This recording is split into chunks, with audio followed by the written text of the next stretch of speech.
Iya, masih kuliah. Saya juga masih culun-culun datang ke sini. Pulang kuliah. Ya, saya melihat penyertaan Tuhan. Banyak dari kita yang silih berganti memang. Ya mungkin Tuhan panggil kembali ke rumahnya, atau Tuhan izinkan untuk bekerja di tempat lain dan lain sebagainya. Tapi satu hal, gereja ini bisa berdiri selama 37 tahun karena kasih karunia Tuhan. Amen. Ada kaki Dian di sini sih Bapak Ibu. Amen. Kalau enggak udah bubar. Udah bubar Bapak Ibu. Tapi satu hal, ketekunan kita apakah Tuhan lihat? Lihat. Kerajinan kita apakah Tuhan lihat? Lihat. Perjuangan pergumulan kita tiap hari di luar gereja apakah Tuhan lihat? Lihat. Pertanyaannya sama. Maukah kita menjaga kasih mula-mula sehingga kita bukan hanya 37 tahun ini bergereja sekedar bergereja. Oh, hari Minggu ya? Oke, jam 10 kita ke gereja coy. Oh, hari Sabtu ada pelwap atau ada pelprip. Apakah itu? Ya, memang di dalam gereja ada rutinitas. Tetapi ada hal yang lebih tinggi daripada sekedar memenuhi rutinitas, yaitu esensi dari kasih mula-mula yang harus ada di dalam diri kita. Nah, itu dia Bapak Ibu, saudara-saudara terkasih. Supaya apa? Supaya kaki Dian itu tidak diambil. Apakah Tuhan jahat mengambil kaki Dian? Enggak. Masalahnya akan otomatis kaki Dian itu akan tergantikan dengan ego kita kalau misalnya dibiarkan. Bukan karena Tuhan mau ambil, enggak. Karena yang menjadi Tuhan dan Rajanya akhirnya apa? Pekerjaan Tuhan. Yaitu yang tadi saya bilang. Tadinya hati kita melayani Tuhan, tapi karena kita hanya menjaga pekerjaan, pelayanan tanpa menjaga dan bergumul di dalam hati dengan Tuhan, akhirnya kita jadi pelayan pekerjaan Tuhan. Beda loh, pelayan pekerjaan Tuhan sama pelayan Tuhan. Beda Bapak Ibu. Kalau pelayan pekerjaan Tuhan, yang dilayani apa? Pekerjaannya, bukan Tuhannya. Makanya kalau misalnya kita lihat di Alkitab dibilang di akhir zaman nanti akan banyak yang ngomong tuh, Tuhan, bukankah aku menyembuhkan orang demi namamu? Bukankah aku mengusir setan demi namamu? Kata Tuhan, kagak tuh, gue gak kenal. Kok bisa? Bisa saudara. Karena yang dia layani adalah pekerjaan Tuhan, bukan melayani Tuhan. Dan itu sebuah kengerian buat saya dan saudara-saudara yang Tuhan izinkan masuk dalam dunia pelayanan profesional. Kalau nggak mau dibilang full timer. Dan juga buat jemaat-jemaat yang mungkin tidak melayani. Karena berbicara tentang pelayanan itu skopnya luas. Bukan cuma seorang pendeta yang disebut dengan hamba Tuhan, tetapi semua orang yang percaya kepada Tuhan harus menundukkan diri kepada Dia dan Dia harus menjadi raja. Artinya kita adalah pelayannya Dia. Mau levelnya apa juga kita tetap pelayan Tuhan. Cuma Tuhan percayakan ada bidang-bidangnya supaya tubuh Kristus bisa berjalan dengan baik. Jadi nggak ada tuh cerita dia bilang, wah itu aja tuh yang namanya hamba Tuhan yang punya titel pendeta, evangelis, singer, WL, terus guru sekolah minggu. Wah saya mah bukan hamba Tuhan coy. Gak bisa. Semua dari kita adalah hamba Tuhan. Karena kenapa? Karena Tuhan Yesus sejak kita menerima Dia sebagai Tuhan dan Juru Selamat, Dia adalah tuannya kita dan kita berarti hambanya. Itu yang kita mesti paham. Permasalahannya, kasih mula-mula itu masih ada nggak di dalam kita? di dalam keluarga kita. Sama seperti kita pertama kali jatuh cinta bersama dengan Tuhan Yesus. Waktu pertama kali jamahan itu kita rasakan, masih ada ser-sernya kan? Nah itu yang mesti dijaga. Kenapa? Karena dengan itu kita bisa menjaga kesungguhan hati, bukan cuma sekedar rutinitas. Bapak Ibu saudara-saudara terkasih, di ayat keempat tadi dibilang begini, namun demikian aku mencela engkau karena engkau telah meninggalkan kasihmu yang semula. Sebab itu ingatlah betapa dalamnya engkau telah jatuh. Bertobatlah dan lakukanlah lagi apa yang semula engkau lakukan. Jika tidak demikian, aku akan datang kepadamu dan aku akan mengambil kaki dianmu dari tempatnya, jikalau engkau tidak bertobat. Hal yang unik, kata kasih di sini berasal dari kata agape. Ini unik Bapak Ibu. Kasih di sini digunakan adalah agape. Nah, di tulisan Yohanes yang lain, coba kita buka Bapak Ibu saudara-saudara terkasih, mengenai perkataan Tuhan Yesus di Yohanes 15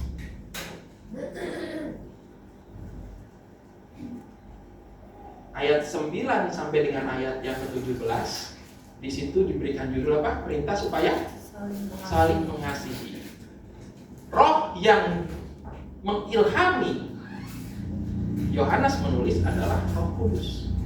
Pasti dia akan selaras dengan pernyataan Kristus.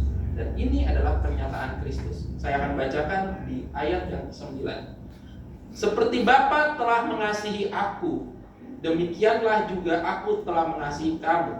Tinggallah di dalam kasihku itu. Jikalau kamu menuruti perintahku, kamu akan tinggal di dalam kasihku. Seperti aku menuruti perintah Bapakku dan tinggal di dalam kasihnya. Ayat ke-11. Semuanya itu kukatakan kepadamu supaya sukacitaku ada di dalam kamu dan sukacitamu menjadi penuh. Inilah perintahku. Tolong garis bawahi ayat yang ke-12. Inilah perintahku, yaitu supaya kamu apa? Saling mengasihi seperti aku telah mengasihi kamu. Ya, tidak ada kasih yang lebih besar daripada kasih seorang yang memberikan nyawanya untuk sahabat-sahabatnya. Kamu adalah sahabatku jikalau kamu berbuat apa yang kuperintahkan kepadamu. Aku tidak menyebut kamu lagi hamba, sebab hamba tidak tahu apa yang diperbuat oleh tuannya. Tetapi aku menyebut kamu sahabat, karena aku telah memberitahukan kepada kamu segala sesuatu yang telah ku dengar dari Bapakku. Bukan kamu yang memilih aku, tetapi akulah yang memilih kamu. Dan aku telah menetapkan kamu supaya kamu pergi dan menghasilkan buah, dan buahmu itu tetap, supaya apa yang kamu minta kepada Bapa dalam namaku diberikannya kepadamu. Inilah perintahku kepadamu, kasihilah seorang akan yang lain. Demikian firman Tuhan. Nah, kalau kita bicara tentang kasih mula-mula, dan kita bicara tentang kasih, sebenarnya ngomongin tentang kasih seperti apa sih? Ternyata kalau kita tarik ke Yohanes 15, sama nih penulisnya. Ternyata Bapak Ibu saudara-saudara, kasih yang digunakan di sini juga menggunakan kata agape. Berbicara tentang kasih agape berarti berbicara tentang kasih tanpa syarat dan tanpa batas. Berbicara tentang kasih mula-mula yang disandingkan dengan agape berarti berbicara tentang kasih di mana kita mengasihi sesuatu tanpa syarat, tanpa batas. Bahkan dibilang sama Tuhan, kita tidak ada kasih yang lebih besar dari kasih yang, coba lihat di ayat yang tadi dibilang, di ayat yang 13, tidak ada kasih yang lebih besar daripada kasih seorang yang memberikan nyawanya untuk sahabat-sahabatnya. Dan itu adalah tindakan kasih Kristus yang Dia sempurnakan di dalam karya salib. Saking Dia mengasihi Allah, saking Dia mengasihi manusia, Dia relakan dirinya tanpa merasa rugi untuk menggenapi jalan keselamatan. Itu kasih terbesar, Bapak Ibu. Itu kasih terbesar. Dan itu yang Tuhan mau ada di dalam tiap kita. Tiap kita melakukan segala sesuatu. Kasih memberi kepada Allah tanpa mengharapkan, meminta. Walaupun kita tahu Tuhan itu adalah Tuhan dan Bapa kita yang pasti akan memenuhi segala kebutuhan kita. Sebuah hal yang unik kenapa saya menarik Yohanes 15 ayat yang ke-9 sampai dengan ayat yang ke-17. Karena banyak yang memelintirkan di ayat ke-16 Bapak dan 17. Coba kita baca. Ya. Bukan kamu yang memilih aku, tetapi akulah yang memilih kamu. Dan aku telah menetapkan kamu supaya kamu pergi dan menghasilkan buah, dan buahmu tetap. Supaya apa? Apa yang kamu minta kepada Bapa dalam namaku diberikannya kepadamu. Bapak Ibu saudara-saudara terkasih, ayat ini mesti hati-hati diartikan. Kenapa? Karena kalau salah mengartikan bisa terjadi kesesatan. Jujur, bahaya. Jujur saja bahaya. Kenapa? Karena kalau misalnya kita baca ayat sebelumnya Bapak Ibu, di ayat yang ke-10, ya, di situ dibilang, jika kamu menuruti perintahku, kamu akan tinggal apa? Di dalam kasihku, seperti aku menuruti apa? Perintah Bapakku dan tinggal di dalam kasihnya. Ini harus nyambung ke atas. Jangan punya pemikiran begini, oh apa saja kalau misalnya kita minta, Tuhan kasih. Nggak bisa gitu ngartiinnya Bapak Ibu. Kalau kita baca di ayat ke-13 di sini ada keterhubungan antara kasih dengan perintah Allah. Ada keterhubungan antara kasih dengan perintah Kristus. Artinya gimana? Secara sederhana gini aja lah. Orang yang memiliki kasih yang benar pasti dia akan selaras. Saya ulang ya. Orang yang memiliki kasih yang benar pasti akan selaras dengan perintah Tuhan. Bukan hanya sekedar menuruti perintah Tuhan. Selaras itu artinya apa, Theo? Selaras itu artinya bukan cuma sekedar, oh perintah A, nggak boleh, oh ya udah nggak usah lakuin. Bukan. Tetapi dia memahami, menggumuli dan menghidupi selaras dengan keinginan Tuhan. Perintah Tuhan ini bukan bicara tentang ayat firman Tuhan, tetapi kehendak Allah.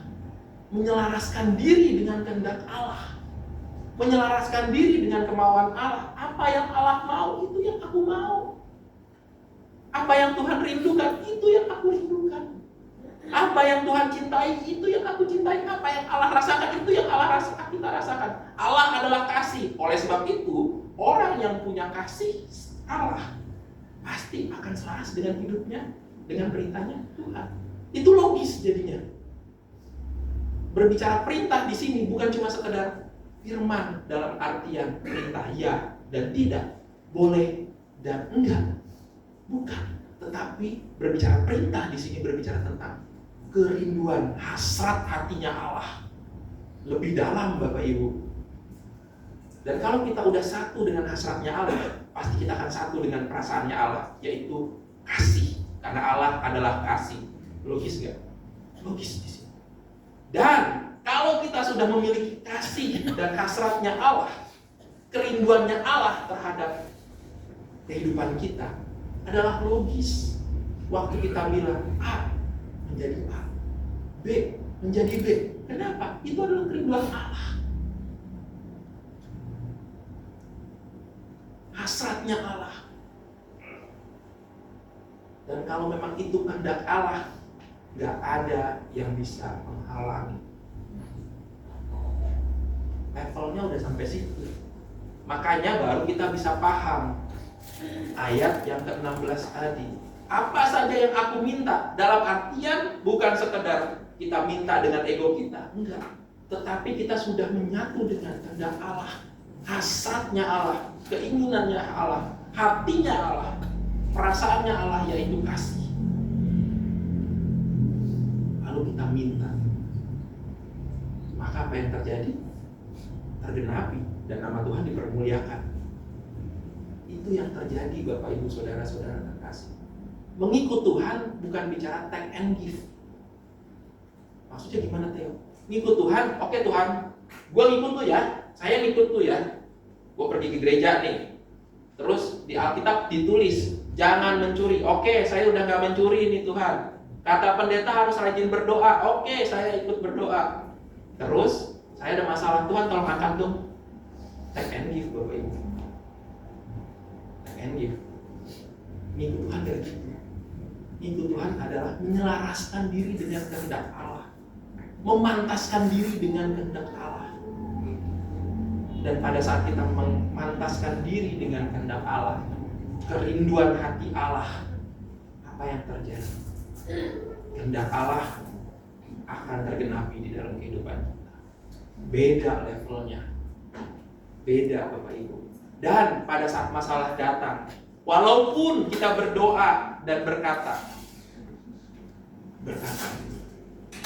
pindah gunungnya, walaupun gunungnya gak pindah, tapi karena kita tahu itu kehendak Allah yang bilang gak pindah, kita gak akan kecewa. Amin. Begitu juga waktu kita berdoa, walaupun kita berdoa dengan kesungguhan hati, mungkin punya saudara sakit lalu meninggal, tapi karena kita tahu ada rencana Allah yang baik, kita gak kecewa. Levelnya udah di situ Bapak Ibu. Bukan take and give lagi. Ngikut Tuhan A, ngikutin perintah Tuhan B, berarti Tuhan harus memenuhi keinginan saya C dan D. Kalau enggak gue murtad. Enggak di situ levelnya Bapak Ibu. Tuhan jahat, bocah Bapak Ibu. Itu bocah 37 tahun. 37 tahun sudah berlalu. Mari kita sama-sama menjadi dewasa. Levelnya bukan lagi take and give, tapi gimana caranya menyelaraskan hidup dengan Allah. Sehingga apapun yang terjadi di dalam kehidupan kita, kita memahami di sana ada sisi kehendak Allah yang walaupun secara realita itu menyakitkan. Jujur, siapa yang mau disalib 2000 tahun lalu? Stigmanya adalah orang terkutuk. Jujur, siapa yang mau dilempar ke kandang singa cuma gara-gara terima Tuhan Yesus?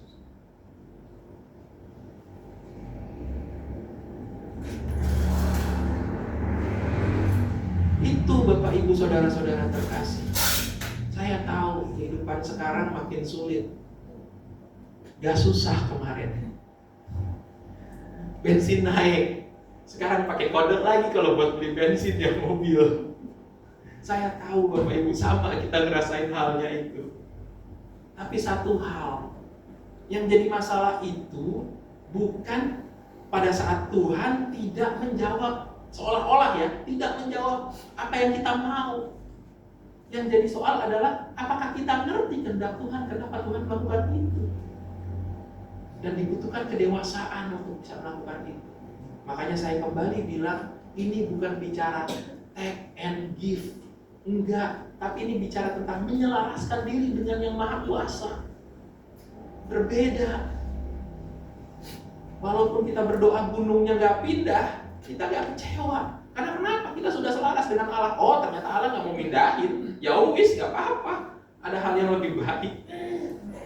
Oh, ternyata Tuhan tidak izinkan sembuh, tidak terjadi mujizat. Ya udah, nggak apa-apa. Ada hal yang lebih baik. Oh, ternyata Tuhan izinkan. Mungkin yang paling ngenes adalah mungkin ada yang kena pecat misalnya.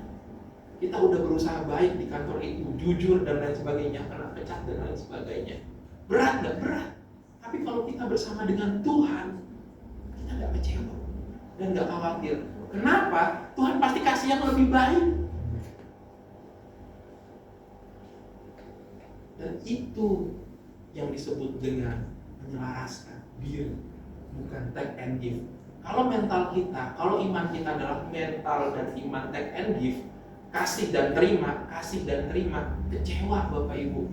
Kenapa? Karena manusia itu selalu merasa, gua kasih satu, gua harus ngasih satu, kalau bisa ngasih dua. Dan ini bahaya. Akhirnya kita beribadah itu spiritual barter Bapak Ibu. Apa bedanya? Kita jualan sama Tuhan kalau gitu. Enggak Bapak Ibu, tapi kita menyelaraskan diri dengan Tuhan. Oleh sebab itu Bapak Ibu saudara-saudara terkasih, di hari yang baik ini kita sama-sama belajar untuk bisa mengerti tentang kasih. Pada saat seseorang itu memiliki kasih yang benar, dia akan selaras dengan Allah. Dan luar biasanya Bapak Ibu, di ayat terakhir yang saya akan baca, di situ dibilang apa? Di ayat 16, bukan kamu yang memilih aku, tetapi akulah yang memilih kamu, dan aku telah menetapkan kamu supaya kamu pergi dan menghasilkan apa? Buah. Dan buah apa? Tetap. Bicara tentang buah di sini bukan bicara tentang buah secara fisik dan bisa diartikan bukan cuma sekedar berkat, tetapi ini bicara tentang memaksimalkan diri. Pada saat kita ngikut Tuhan, menyelaraskan hidup kita dengan Allah, maka di situ akan lahir yang namanya Theo yang maksimal. Lahir yang namanya Theo yang terberkati. Lahir yang namanya Theo yang versi terbaik yang Tuhan mau. Dan pada saat itu nggak usah khawatir. Kalau kita udah lahir sebagai versi terbaik yang Tuhan mau, penyertaan keakidiannya itu nggak bakal pergi dari kita Bapak Ibu. Terlalu kecil kalau cuma mikirin ekonomi. Sakit penyakit, kembali lagi dong take and give. Terlalu kecil Bapak Ibu. Buahnya apa dibilang? Tetap. Nggak hari ini 2, besok 3. Nggak hari ini 3, besok nggak ada. Itu mah jualan somai Bapak Ibu. Enggak, tapi dibilang apa? Tetap. Artinya tidak ada kekhawatiran di sana. Pada saat kita mengikuti Tuhan dan ngerti kehendak Bapa, kenapa kita harus melalui itu, maka kita tidak akan memiliki kekhawatiran dan kita akan menjadi maksimal, punya buah yang tepat. Ini bukan cuma bicara penghasilan Bapak Ibu, tetapi menjadi versi yang Allah mau, menjadi maksimal menurut versi yang Allah mau, dan kaki dia itu gak bakal ninggalin kita. Kadang perih untuk bisa sampai level itu. Kadang sakit, kadang mungkin harus kehilangan sesuatu. Tuhan Yesus aja kehilangan nyawa supaya kita bisa selamat. Kehilangan kemuliaan, mengosongkan diri Bapak Ibu. Allah yang Maha Kuasa jadi tidak berkuasa. Kehilangan semuanya, iya. Tapi untuk mencapai keselamatan ada harga yang dibayar. Begitu juga terkadang untuk bisa menjadi versi yang Tuhan mau di dalam kehidupan kita, menggenapi apa yang Tuhan mau, karena kita udah terbiasa dengan daging kita, dengan ego kita, dengan aku kita dan dosa kita, terpaksa harus ada yang dibuang, tanda kutip, ranting-rantingnya. Kalau Bapak baca ayat sebelumnya, tujuannya apa? Supaya bisa berbuah lebat. Ada ranting yang harus dibuang. Sakit nggak waktu dikikis? Pasti sakit pohonnya, pasti sakit kitanya. Tapi itu untuk kebaikan kita. Makanya supaya kita bisa menghadapi rasa sakit waktu kita dalam pergumulan, mau nggak mau, kita harus menyelaraskan hidup kita dengan Allah, supaya kita ngerti, mampu, dan bisa melewati itu semua tanpa kecewa. Demikian firman Tuhan. Selamat ulang tahun untuk Tuhan Yesus memberkati kita semua.